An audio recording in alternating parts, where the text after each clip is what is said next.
नमस्कार दोस्तों, आपका वेद क्लासेस में स्वागत है। तो दोस्तों, वीडियो के अंत में एक प्रश्न पूछूंगा जिसका जवाब आपको कमेंट बॉक्स में देना है। यदि दोस्तों वीडियो पसंद आए तो लाइक करिएगा और चैनल पर नए हैं तो चैनल को सब्सक्राइब करिएगा। तो चलिए दोस्तों स्टार्ट करते हैं। पहला क्वेश्चन है दोस्तों हाइट एंड डिस्टेंस का। ठीक है दोस्तों, तो क्वेश्चन करने से पहले कुछ समझ लेते हैं। ठीक है दोस्तों, तो हाइट एंड डिस्टेंस में, ठीक है दोस्तों, तो यहाँ पे दोस्तों पाइथागोरस प्रमेय का यूज़ किया जाता है। ठीक है दोस्तों, पाइथागोरस प्रमेय का यूज़ किया जाता है। ठीक है, तो और पाइथागोरस प्रमेय जो है दोस्तों समकोण त्रिभुज पर कार्य करती है। तो मतलब है कि एक कोण क्या होता है, 90 डिग्री का होता है। यानी कह सकते हैं कि मैक्सिमम कोण जो होगा वो 90 डिग्री का होगा। ठीक है दोस्तों, और शेष दो कोण जो होंगे वो न्यून कोण होंगे। ठीक है दोस्तों, तो इसका मतलब है कि ये 90 डिग्री का है। ठीक है, और ये वाले कोण, ठीक है, ये लिख लेते हैं नाम ए बी और सी।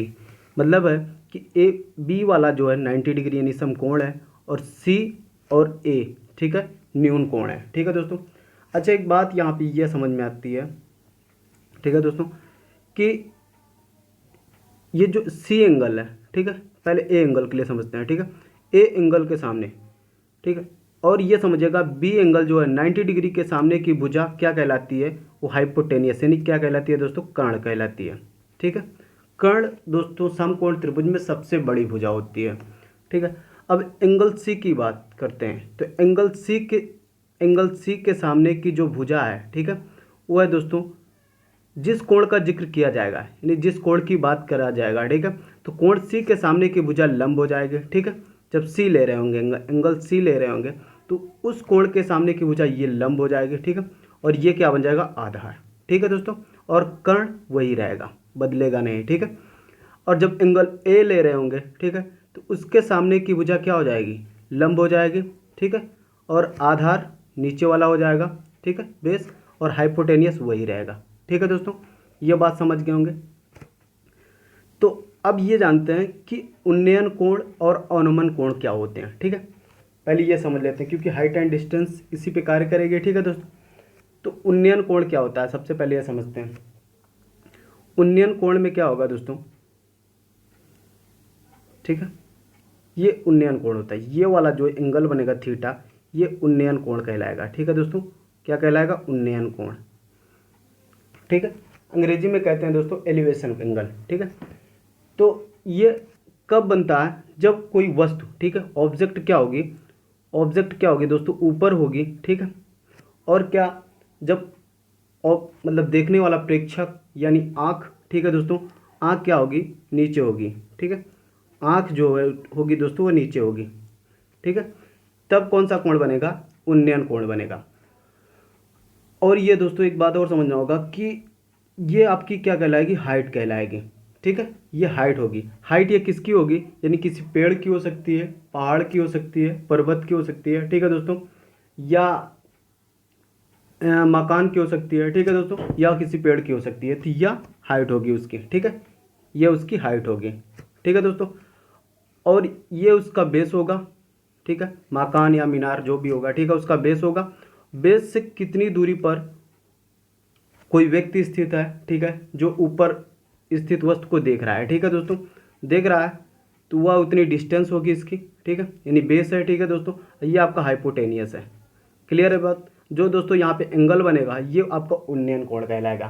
ठीक है, और ये वाली लाइन जो होती है दोस्तों, ये वाली लाइन को हम क्या कहते हैं, दृष्टि रेखा। दृष्टि रेखा यानी दोस्तों साइड लाइन कहते हैं। ठीक है, साइड लाइन है। यहाँ पे हम वस्तु को देख रहे हैं, यहाँ से ऊपर की ओर हम एक वस्तु को देख रहे हैं जो किसी मीनार पर स्थित है, या मतलब खड़ी हुई है, चिड़िया है, ठीक है, बैठी हुई है, किसी टावर पे है, ठीक है, या पेड़ का शीर्ष है, ठीक है, उस पर देख रहा हुआ है, ठीक है, नीचे से। ठीक है दोस्तों, ये आपकी क्या कहलाती है, साइड लाइन कहलाती है। ठीक है दोस्तों, यहाँ तक तो बात समझ में आई। ठीक है, अब बात करते हैं कि ये उन्नयन कोण हुआ। ठीक है, एलिवेशन एंगल। ठीक है दोस्तों, ठीक है, एलिवेशन एंगल हुआ। अब बात करते हैं कि अवनमन कोण क्या होते हैं। ठीक है, अवनमन कोण का जिक्र करते हैं। चलिए इसको हटा देते हैं। अवनमन कोण में कुछ नहीं होता दोस्तों, बस आपका डिफरेंस ये होता है कि जो आपकी अभी तक वस्तु ऊपर थी, ठीक है, आँख नीचे थी, ठीक है, अब क्या हो जाएगा, आँख नीचे हो जाए, सॉरी आँख ऊपर हो जाएगी और वस्तु नीचे हो जाएगी। ठीक है, तो ऐसा हो जाएगा। ठीक है दोस्तों, तो ये आपका यहाँ पे क्या हो जाएगा, यहाँ पे आपकी आँख हो जाएगी। ठीक है, और यहाँ पे आपकी ऑब्जेक्ट हो जाएगी, मतलब कोई ऊपर एक वस्तु स्थित है। ठीक है, और नीचे कोई वस्तु, सॉरी ऊपर कोई व्यक्ति है। ठीक है, नीचे कोई वस्तु स्थित है, उसको देख रहा है। ठीक है दोस्तों, तो उस स्थिति में जो कोण बनता है उस कोण को क्या कहते हैं, अवनमन कोण। ठीक है दोस्तों, डिप्रेशन एंगल। ठीक है, अब यहाँ पे बात ऐसे एक डॉटेड लाइन, इमेजिन लाइन बना लेते हैं। ठीक है, काल्पनिक लाइन। ठीक है, तो यहाँ का जो एंगल होगा उस इस एंगल के बराबर होगा। ठीक है दोस्तों, किस नियम से, एकांतर के नियम से। ठीक है, अल्टरनेट एंगल। ठीक है दोस्तों, ये अल्टरनेट एंगल है। क्लियर है बात है, अल्टरनेट एंगल है। अच्छा, ये अल्टरनेट एंगल, तो दोस्तों अल्टरनेट एंगल बनता कैसे है कि जब दो समांतर रेखाएं, ठीक है, यानी दो पहले लाइन, ठीक है, और एक क्रॉस लाइन उनको क्या कर रही हो, इंटरसेक्ट कर रही हो। ठीक है, तो उसके द्वारा जो बनाए गए एंगल हैं, ठीक है, वो आपस में बराबर होते हैं। ठीक है दोस्तों, वो एकांतर कोण कहलाते हैं। क्लियर है बात है, अल्टरनेट एंगल कहलाते हैं। यहाँ तक तो कोई दिक्कत नहीं है। ठीक है दोस्तों, और इस वाली लाइन को क्या कहते हैं दोस्तों, साइड लाइन कहते हैं। ठीक है, साइड लाइन कहते हैं। और ये क्या होती है, एक इमेजिन लाइन होती है। क्लियर है बात है दोस्तों, ये एक इमेजिन लाइन है। क्लियर है बात है, और ये दोस्तों हॉरिजॉन्टल यानी क्षैतिज लाइन। ठीक है, ये आपकी क्षैतिज लाइन है, हॉरिजॉन्टल। ठीक है, ये आपकी इमेजिन लाइन है। ठीक है, यहाँ से यहाँ तक इमेजिन लाइन है, और ये एक हॉरिजॉन्टल, और एक हम हाइट बना लेते हैं। ठीक है दोस्तों, यह क्या है कि किसी पेड़ की ऊंचाई है, किसी पर्वत की ऊंचाई है, किसी पहाड़ की ऊंचाई है। ठीक है दोस्तों, यह चीज़ है। ठीक है, बात समझ गए होंगे। तो ये वाला जो एंगल आपका थीटा होगा, तो ये भी थीटा होगा, एक अंतर कोण के नियम से बराबर होंगे। और ये एंगल कौन से कहलाते हैं, अवनमन कोण। ठीक है दोस्तों, अवनमन कोण। ठीक है, ठीक है, अवनमन कोण दोस्तों। ठीक है दोस्तों, डिप्रेशन एंगल समझ में आई दोस्तों। चलिए अब क्वेश्चन को लगाते हैं। ठीक है दोस्तों, अगला क्वेश्चन क्या है, अगला क्वेश्चन यह है कि एक खंभा जो जमीन से सीधा खड़ा है, एक खंभा जो जमीन से सीधा खड़ा है, इसके आधार से 25 मीटर, इसके आधार से 25 मीटर दूर पर स्थित किसी बिंदु से इसके शिखर का उन्नयन कोण 60 अंश है। तो खंभे की ऊंचाई ज्ञात कीजिए। ठीक है, अब बात ये आई, इसमें क्वेश्चन में लिखा है दोस्तों एक खंभा है। ठीक है, तो ये मैंने एक खंभा करा। ठीक है, खंभा बना लिया। ठीक है, जमीन से सीधा खड़ा हुआ है। ठीक है, मैंने ऐसे, जब खंभे की बात करा जाएगा तो ऐसे बना लेंगे, दीवार की बात करा जाएगा तो ऐसे बना लेंगे। ठीक है, सीधी लाइन खींचेंगे, और पेड़ की बात करा जाएगा तो ऐसे एक लाइन खींच लेंगे। ठीक है दोस्तों, ये बात समझ गए होंगे। लिखा है आधार से 25 मीटर दूर, मतलब इसके, ठीक है, इस खंभे से 25 मीटर की दूरी पर, मतलब ये डिस्टेंस आपका 25 दिया हुआ है। ठीक है, 25 मीटर की दूरी पर किसी बिंदु, मतलब बिंदु एक पॉइंट आपका है। ठीक है, पी। ठीक है, पी से शिखर का उन्नयन कोण, मतलब क्या है कि जो खंभे का टॉप पॉइंट है, ठीक है, मतलब शिखर है। ठीक है, शिखर का यहाँ से कोई आँख है और यहाँ पे, ठीक है, कोई वस्तु है। ठीक है, इसको देख रहा है। ठीक है, तब उसका कोण, उन्नयन कोण कितना बनता है। ठीक है, उन्नयन कोण मतलब नीचे बनेगा। ठीक है दोस्तों, तो ये आपका कोण कितना बन रहा है, 60 डिग्री का बन रहा है। क्लियर है बातें, तो खंभे की आपको ऊंचाई बतानी है, ये बतानी है। क्लियर है बातें, तो थोड़ी सी एक बात करते हैं कि ये नीचे कर लेते हैं, 25 को नीचे लिख लेते हैं। ठीक है, अच्छा, tan 60 डिग्री की वैल्यू कितनी होती है, √3। क्लियर बात दोस्तों, 1 नीचे लगा सकते हैं, ये बात समझ में आई, 1 नीचे लगा सकते हैं। तो tan 60 के लिए जो रेशियो बनता है, कितना बनता है, tan बराबर होता क्या है, परपेंडिकुलर बाई बेस। ठीक है, तो इसका मतलब है लंब कितने को रिप्रेजेंट कर रहा है, √3 को, और आधार किसको रिप्रेजेंट कर रहा है, 1 को। तो ये क्या है दोस्तों, चाहे हम छोटी सी आकृति बनाएंगे, ठीक है, तब भी ये √3/1 आएगा। ठीक है, √3 आएगा, और चाहे बड़ी सी आकृति इतनी खूब बड़ी सी बना लेंगे तभी रेशियो वही आएगा। मतलब क्या है कि एक रेशियो को ये रिप्रेजेंट करता है। ठीक है, तो इसका मतलब ये दिया क्या हुआ है कि ये आपकी, ठीक है दोस्तों, ये दिया क्या हुआ है कि आपका ये जो है ना, मतलब कि आपका ये आधार कितना दिया हुआ है, 25। ये 25 किसको रिप्रेजेंट कर रहा है, एक 25 को रिप्रेजेंट कर रहा है। ठीक है दोस्तों, यही तो बना, यही तो बना आपका रेशियो, √3/1। ठीक है, अब पूछा है कि आपका √3 कितना होगा, तो एक 25 के बराबर, तो √3 किसके बराबर, √3 से मल्टीप्लाई 25 √3, यही तो आपका आंसर हो जाएगा। ठीक है, ये आंसर हो जाएगा 25 √3 मीटर। ठीक है दोस्तों, 25 √3, ऑप्शन नंबर डी राइट हो जाएगा।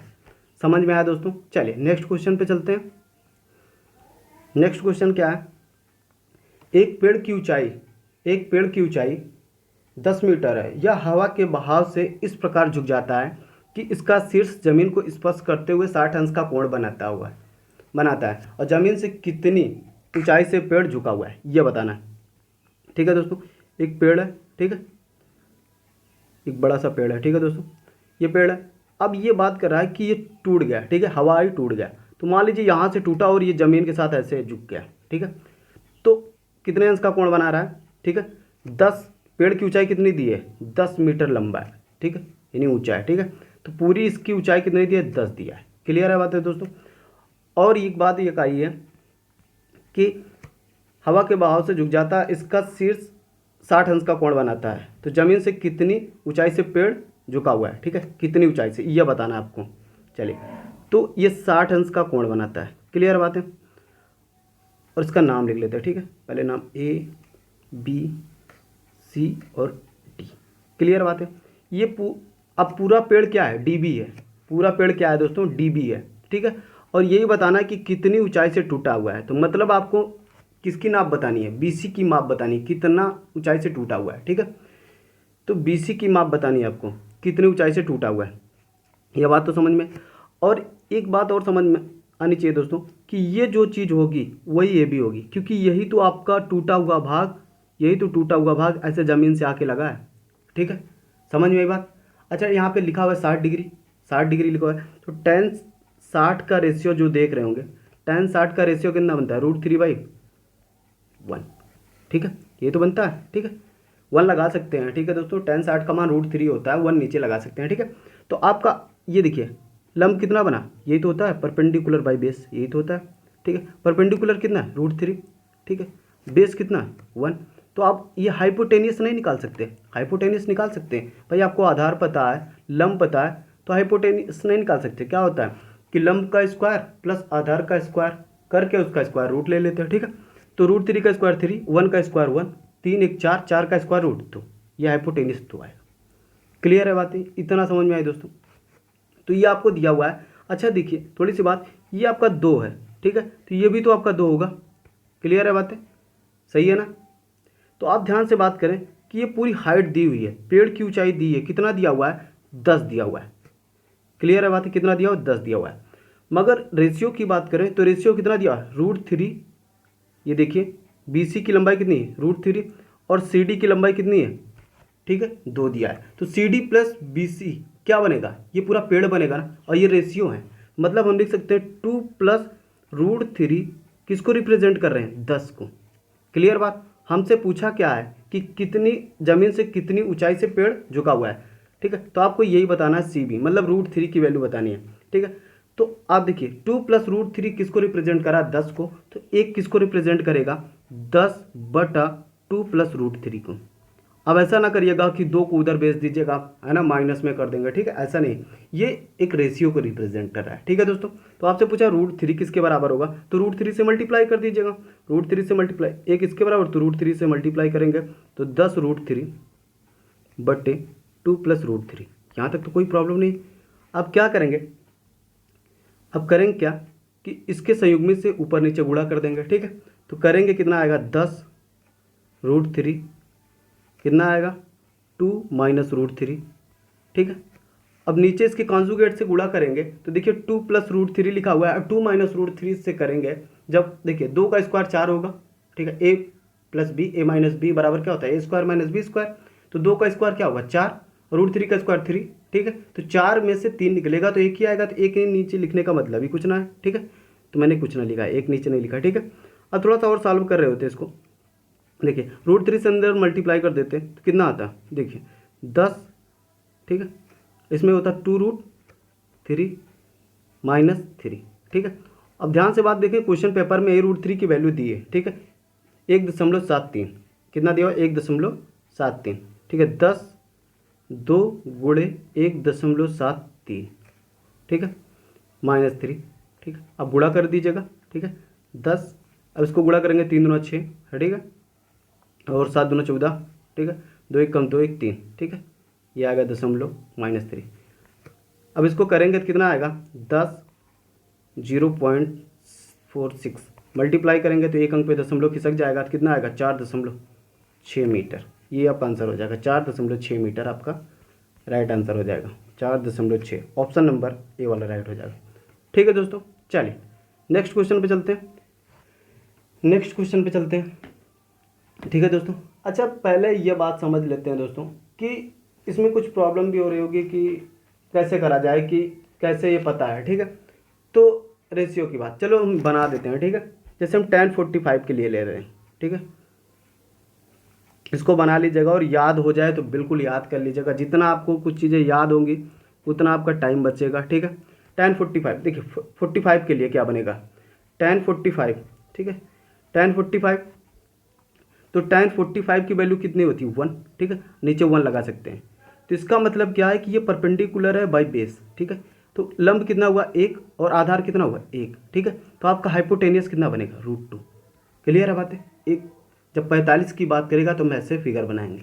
क्लियर है बातें, रेशियो निकल गया। अब दूसरी बात करते, चलिए दूसरा बना 30 अंश का। 30 अंश का ठीक है, तो अब 10-30 अंश की बात कर रहे होते तो 10-30 का जो रेशियो बनता है कितना बनेगा 10-30 का जो रेशियो बनेगा क्या बनेगा भैया 1/√3। ठीक है, ये क्या होगा लंब होगा और ये नीचे वाला आधार। लंब कितना 1, आधार कितना है √3। ठीक है, हाइपोटेनियस कितना बनेगा 2। क्लियर है बात, ये दूसरा फिगर हो गया। ठीक है, तीसरा क्या बनेगा, तीसरा क्या बनेगा 10-60। ठीक है, 10-60 ले लेते।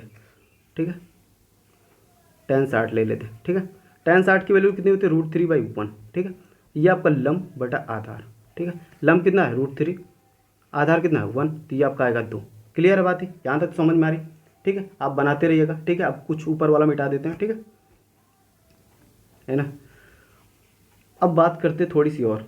ठीक है, 6 फिगर पूरे टोटल बनेंगे। ठीक है, आपका चौथा फिगर बना रहा हूँ। ठीक है, चौथा फिगर ये इस तरह से आएगा। ठीक है, अब जैसे आपको 2 एंगल दे देता है। ठीक है ना, ऐसे दिया। ठीक है, तो ऐसे दे दिया तो आपका एक बात यहाँ पे 30 अंश है। ठीक है, और यहाँ पे 60 अंश है।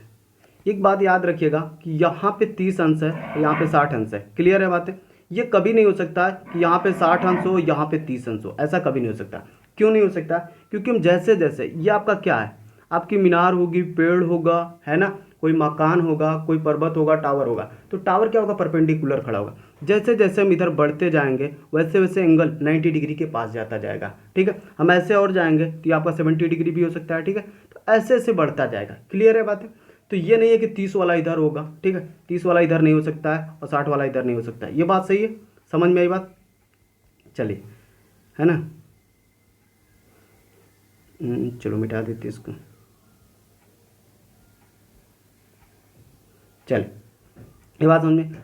अब इसके लिए क्या बनेगा, ठीक है, इसके लिए रेशियो क्या बनता है, इसके लिए रेशियो क्या बनेगा, तो ध्यान से बात करें तो ये रेशियो बनेगा क्या, देखिए 60 के लिए क्या बनेगा, देखिए लिख देते हैं यहाँ पे 10-60 का जो रेशियो बनेगा कितना √3/1 बनेगा। ठीक है ना, और 10-30 का रेशियो क्या बनेगा, ठीक है 1/√3। क्लियर बात, ये चीज़ समझ में। यहाँ से थोड़ी सी जगह बना लेते हैं, चलो यहाँ से 10-60 √3/1। ठीक है, अब थोड़ी सी बात ये करें कि 60 के लिए रेशियो क्या बनेगा, 60 के लिए रेशियो बनेगा √3/1, ये 1 हो जाएगा। ठीक है, इतने के लिए, है ना। अब ये पूरे 30 डिग्री के लिए यूज़ कर रहे होते, 30 डिग्री का क्या होता है 1/√3, यहाँ पे 1 और ये पूरा आपका लेंथ कितना बनेगा √3। यहाँ तक तो दिक्कत नहीं, मगर बात ये समझ में आई अभी 60 के लिए तो √3 लेंथ बनी। ठीक है, और उसके बाद 30 के लिए लेंथ कितनी बनी 1 बनी। तो इसका मतलब है रेशियो जो होना चाहिए सेम होना चाहिए, परिवर्तन नहीं होना चाहिए, क्योंकि हाइट तो दोनों की, दोनों एंगल के लिए हाइट तो वही है ना, दोनों एंगल के लिए हाइट तो सेम है। तो हाइट सेम है तो इसकी वैल्यू भी मतलब इसकी लेंथ भी सेम होनी चाहिए। तो हम क्या करेंगे √3 है तो √3 से यहाँ पे मल्टीप्लाई किए हैं 1 और √3 का मल्टीप्लाई √3 हो जाएगा, और यहाँ पे हम क्या करेंगे नीचे वाले में यहाँ भी हम √3 से मल्टीप्लाई कर देंगे। ठीक है, √3 से मल्टीप्लाई करेंगे तो कितना आएगा 3, यहाँ से हटा दे पूरा 3। ठीक है, तो ये आपका आया कितना 3 आया। ठीक है, और ये आपका बनेगा कितना, ठीक है ये √3 बना। क्लियर है बात है, रेशियो नो बने। अब देखिए यहाँ से यहाँ तक की पूरी, यहाँ से यहाँ तक की पूरी आपकी लेंथ कितनी है √3 है। क्लियर है बात है, और यहाँ से यहाँ तक आपका कितना है 1 है, तो ये कितना बनेगा 2 बनेगा भाई, तभी तो 3 होगा। क्लियर है बातें, यहाँ तक तो प्रॉब्लम नहीं होगी, सही है ना। तो इस तरह से हो गया 30 और 60 डिग्री रहेगा तो ठीक है। और एक अप्रोच और बनती है, ठीक है, देखिए मैं बता रहा हूँ उसको कौन सी बनेगी, ठीक है, मतलब 5 टोटल बनती है, अभी 2 और बताने हैं, ठीक है। अब 2, ठीक है, 2 हैं। अब कौन सी बनाएंगे, देखिए अब बना लेते हैं, ठीक है। अब 45 30 और 45 का बना, 30 बना लेते हैं, 45 बना लेते हैं, ठीक है। वैसे 2 एंगल दिए, ठीक है, 30 और 45 के लिए। क्लियर बात है।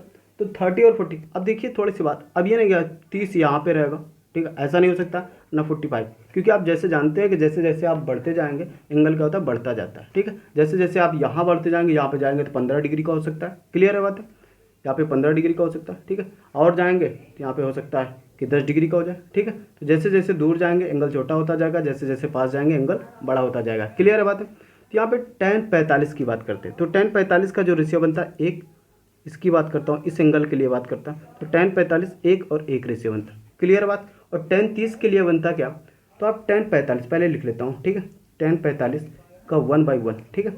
और tan 30 का जो रेशियो बनेगा कितना, 1/√3 बनेगा, ठीक है। तो आप ध्यान से बात करें तो 1, अब यहाँ भी 1, ठीक है, और ये पूरी कितनी बनेगी, √3। क्लियर बात है। यहाँ तक की आपकी लेंथ कितनी है, 1 है, और ये पूरी आपकी लेंथ कितनी है, √3 है। तो आपसे पूछा जाए यहाँ तक की लेंथ क्या होगी भाई, तो यहाँ तक की लेंथ आप जानते क्या होगा, √3 - 1 होगा, √3 - 1 होगा। आपकी हाइट कितनी होगी, 1 होगी। क्लियर है बात यहाँ तक। अब छठी अप्रोच क्या आती है, छठा नंबर की अप्रोच क्या आती है, उसको बनाते हैं, ठीक है। अब बचा है क्या आंसर, 60 और 45 का, ठीक है, 60 और 45 का बना देते हैं, ठीक है।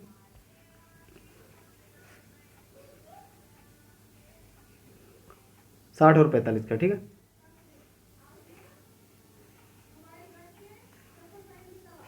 अब देखो यहाँ पे 45, ठीक है, यहाँ पे 60, फिर मैंने कहा कि यहाँ पे 45 नहीं हो सकता, यहाँ पे 60 नहीं हो सकता, जैसे जैसे वही बात पुरानी वाली, ठीक है, ठीक है। अब ये बात आई 60, तो अब देखिए 60 डिग्री के लिए कितना बनेगा, ये √3 बनेगा, ठीक है, फिर से लिख देता हूँ, ठीक है। tan 60 = कितना होगा, √3/1। क्लियर बात है।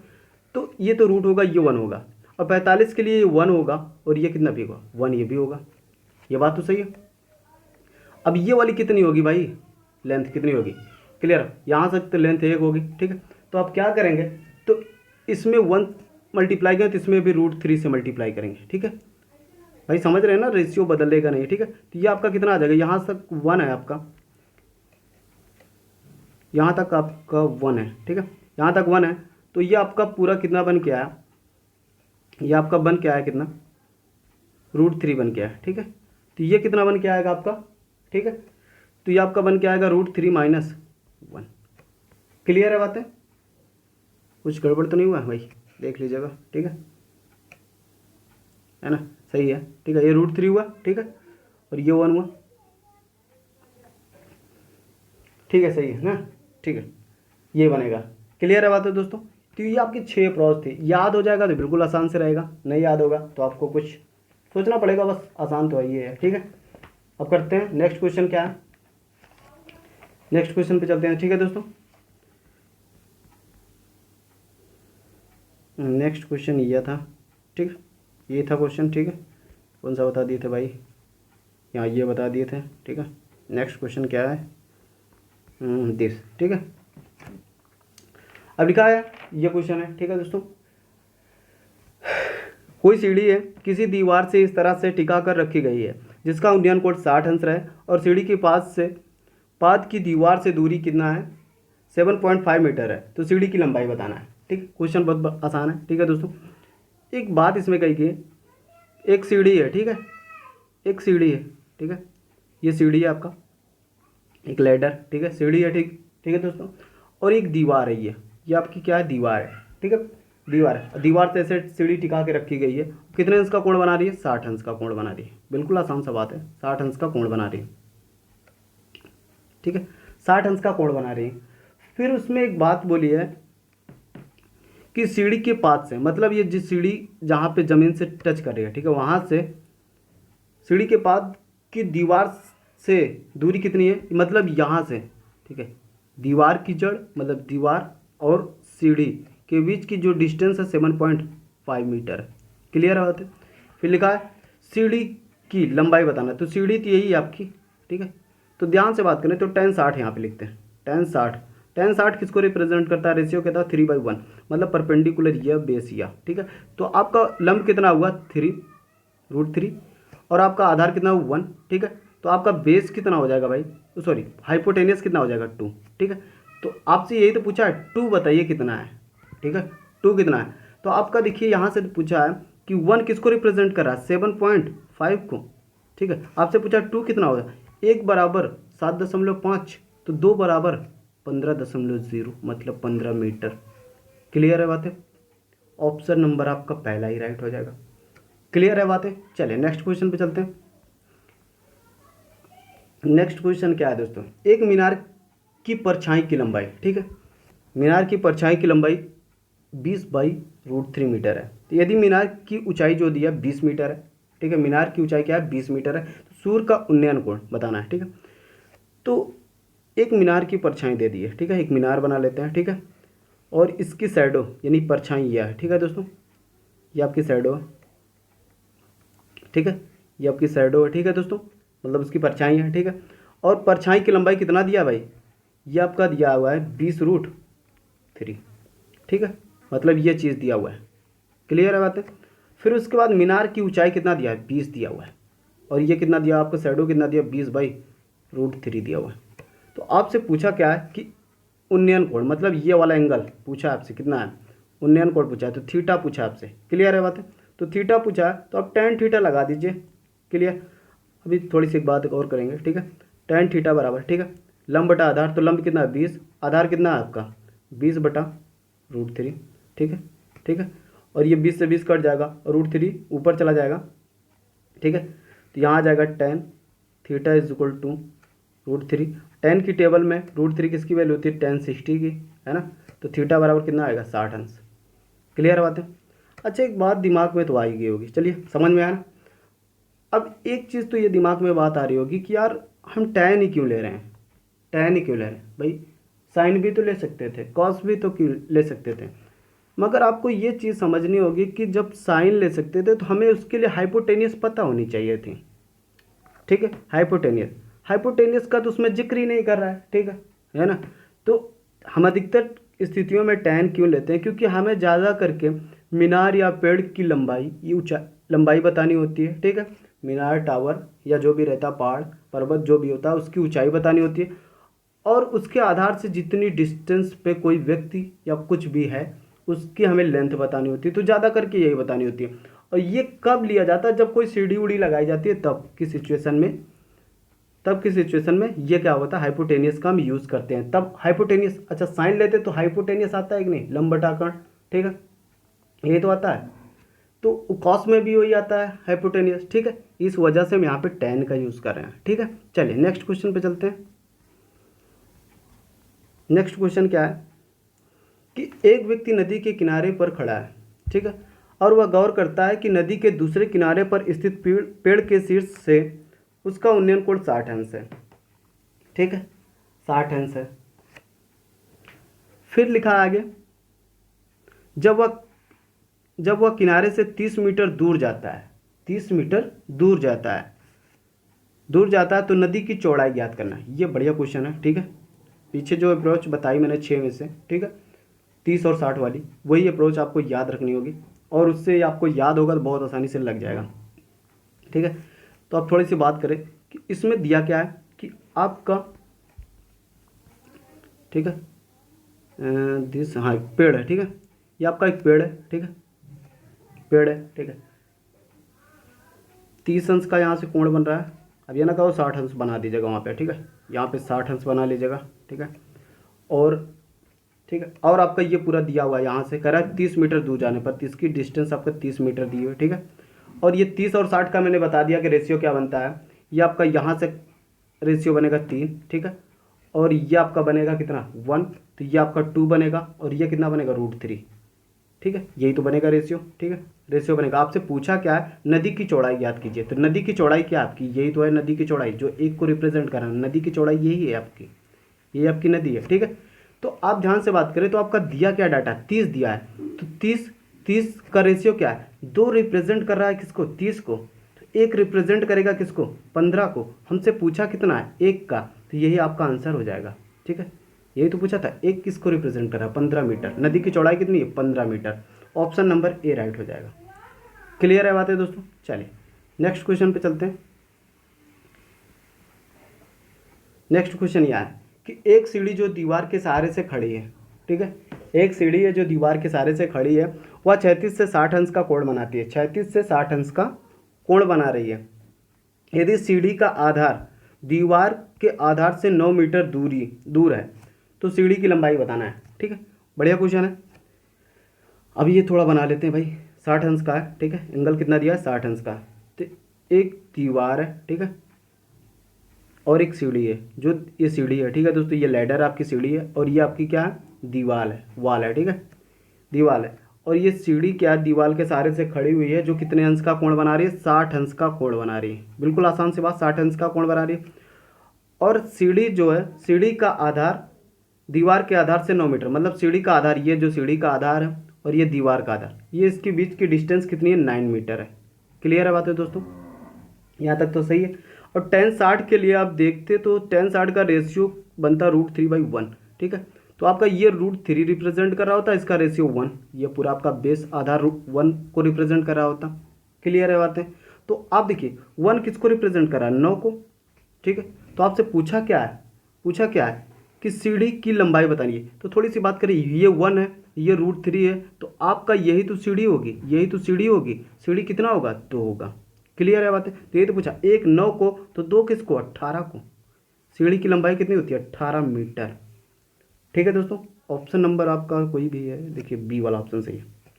ठीक है दोस्तों, नेक्स्ट क्वेश्चन यह है। ठीक है, इस तरह से मैंने क्वेश्चन बता दिया, फिर से चलो ठीक है बता देता हूँ। ठीक है, किसी वृक्ष का ऊपर का भाग, ठीक है, जो हवा से टूटकर पृथ्वी से जा लगा, ठीक है, पृथ्वी से जा लगा और पृथ्वी से 30 अंश का कोण बनाता है, तथा वृक्ष की जड़ से उस बिंदु की दूरी जहां उसका शिखर पृथ्वी को छूता है 5 मीटर है, तो पूरे वृक्ष की ऊंचाई बताना। पूरे वृक्ष की हाइट पूछ लिया है।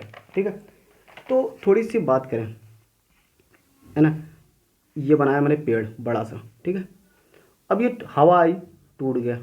ठीक है, ये वाला भाग, ऊपर वाला भाग टूट गया। ठीक है भाई, टूट गया, तो ये वाला जो भाग टूटा यही तो होगा। ठीक है, ऐसे आके ज़मीन से लग गया। ठीक है, और कितने अंश का कोण बना रहा है, 60 अंश का कोण बना रहा है ज़मीन से। ठीक है, ऊपर वाला शीर्ष टूट के ज़मीन से 60 अंश का कोण बना लिया भाई। ठीक है, अब बात यह आई, 60 अंश का कोण बना लिया और पूरे वृक्ष की हमें ऊंचाई बतानी है, तो नाम लिख लेते चलो भाई थोड़ा सा, ABCND। पूरा वृक्ष क्या होगा, DB होगा। पूरा वृक्ष क्या होगा, DB होगा। क्लियर है बातें।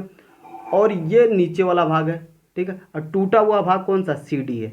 CD, जो CD होगा वही आपका AC होगा। क्लियर है बात, यही तो जमीन से आके टूटा हुआ है। जो ऊपर वाला भाग CD जो होगा वही तो आपका क्या होगा, AC होगा। क्लियर बात है, जो CD होगा वही आपका AC होगा। तो जो ये वाली ना, अच्छा √3, 10-60 के लिए हम देखते हैं तो 10-60 का √3/1, 1 नीचे लगा सकते हैं। P/B मतलब लंब बटा आधार, तो लंब कितना बनता है आपका √3 और आधार कितना बनता है 1। तो आपका ये वाला क्या बनता है, AC कितना बनता है 2। ठीक है, तो आपका CD कितना बनता है 2, क्योंकि दोनों सेम है, AC और CD बराबर है। ये बात तो समझ में। तो आपसे पूछा क्या है भाई, हैं, और दिया क्या डाटा कि लिखा है क्या, देखिए जहाँ उसका शिखर पृथ्वी को छूता है 5 मीटर है, मतलब कहाँ से, जड़ से। ठीक है, जड़ से, और जहाँ पे शिखर छू रहा है ये आपको लेंथ दे दिए 5 मीटर को। ठीक है, तो ये बात समझिए, 1 किसको रिप्रेजेंट कर रहा है, 5 मीटर को। तो आपसे पूछा कितना है भाई, यही पूरा पेड़ है ना, पेड़ तो क्या आपका D+B आपका पूरा पेड़ है कि नहीं है। तो 2+3 तो पूछा आपसे, तो एक किसको 5 के बराबर, तो 2 प्लस √3 किसके बराबर, तो कितना हो जाएगा 2 प्लस √3 गुणे 5, यही तो होगा। ठीक है, बस अब मल्टीप्लाई कर दीजिएगा। ठीक है, सही तो है, गड़बड़ तो नहीं हुआ, यही तो दिया हुआ डेटा। ठीक है, फिर से एक बार देख लेते हैं, चेक कर लेते हैं।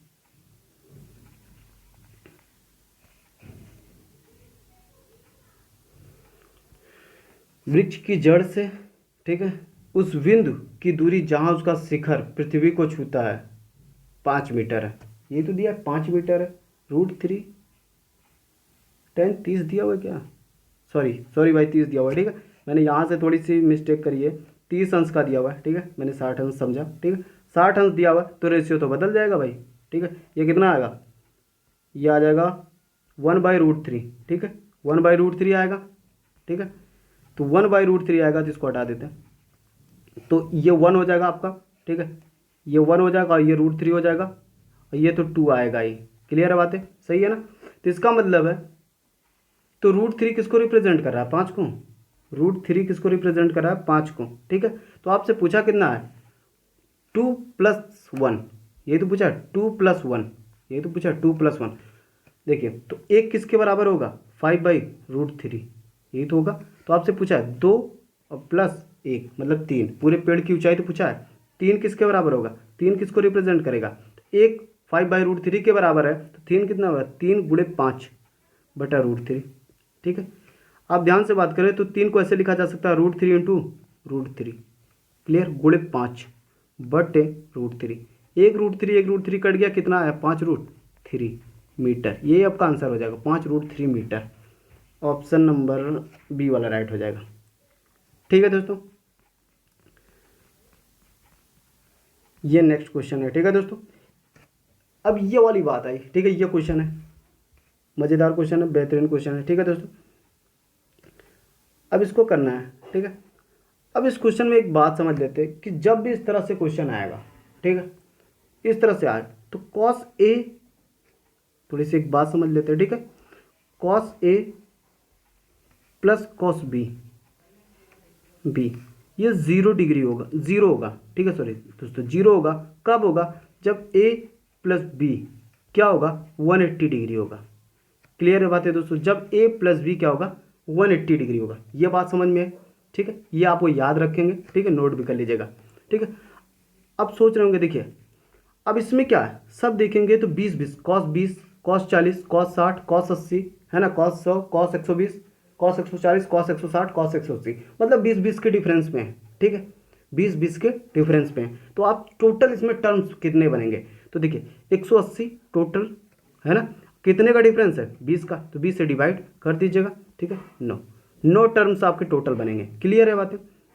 अच्छा, तो पेयरिंग देखिए, अब ऐसे लिख सकते हैं कि देखिए लिख के बता देता हूँ, 20 40 60 80, ठीक है, 80 100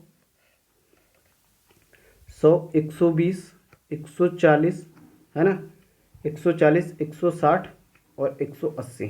ठीक है, ये देखिए ये 100 लिखा हुआ है। ठीक है, ये दोनों मिला के 0 बनेगा। ठीक है, ये भी 0 बनेगा, क्योंकि 20 cos 120 और cos 60।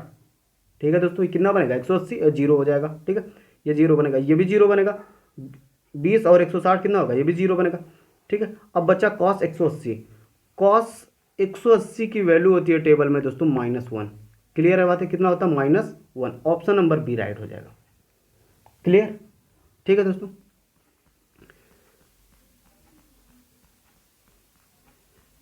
बस आज के लिए इतना है दोस्तों। ठीक है, इस क्वेश्चन का जवाब आपको कमेंट बॉक्स में देना है। तो बस आज के लिए इतना है, कल मिलते हैं एक नई वीडियो के साथ, तब तक के लिए नमस्कार।